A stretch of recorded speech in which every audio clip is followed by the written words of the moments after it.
윤석열 대통령 내란 혐의 사건의 수사 주체가 고위공직자 범죄수사처로 일어나는 가운데 윤 대통령 조사 시점에 관심이 모이고 있습니다. 네, 관련해서 공수처에 나가 있는 취재기자 연결해 알아보겠습니다. 한채희 기자. 네, 윤석열 대통령이 어제 경찰과 고위공직자범죄수사처 등이 참여하는 공조수사본부의 출석 요구에 응하지 않았습니다. 공수처는 다시 한번 윤 대통령에게 출석 요구를 전달할 예정인데요.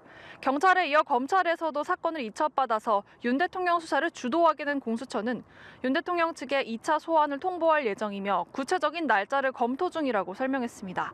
지난번 1차 통보 당시 직접 찾아가서 서류를 전달하려고 했지만 거부당하면서 이번에는 직접 가지 않고 우편 등으로 출석 요구서를 전달하는 방법도 고려 중인 것으로 전해졌습니다. 윤 대통령이 계속 응하지 않으면 체포 영장을 청구하는 방안도 고려하겠다는 게 공수처의 입장입니다. 윤 대통령 변호인단을 돕고 있는 석동현 변호사 측은 오늘 오전 기자회견을 열고 변호인단 구성이 마무리되면 입장을 발표하겠다고 설명했습니다. 윤 대통령 변호인단은 아직도 수사기관에 선임계를 내지 않고 있습니다.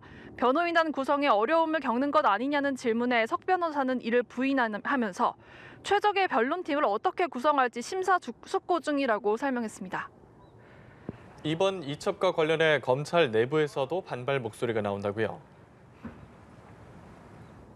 네, 대검찰청이 어제 윤석열 대통령과 이상민 전 장관의 사건을 공수처에 이첩한 것과 관련해서 검찰 내부에서는 반발의 목소리가 나오는 모양새입니다.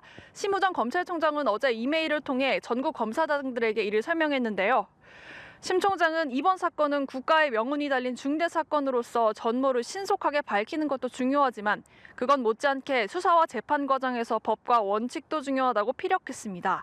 또 대검 측에서는 이첩 요청 철회나 공조수사를 하는 방향으로 설득했지만 합의에 이르지 못했다는 취지로 해명한 것으로도 알려졌습니다. 공수처가 이첩 요청에 대한 답변을 달라고 제시한 마감일이었던 어제 오동훈 공수처장과 이진동 대검찰청 차장검사가 직접 만나 이첩을 결정했습니다.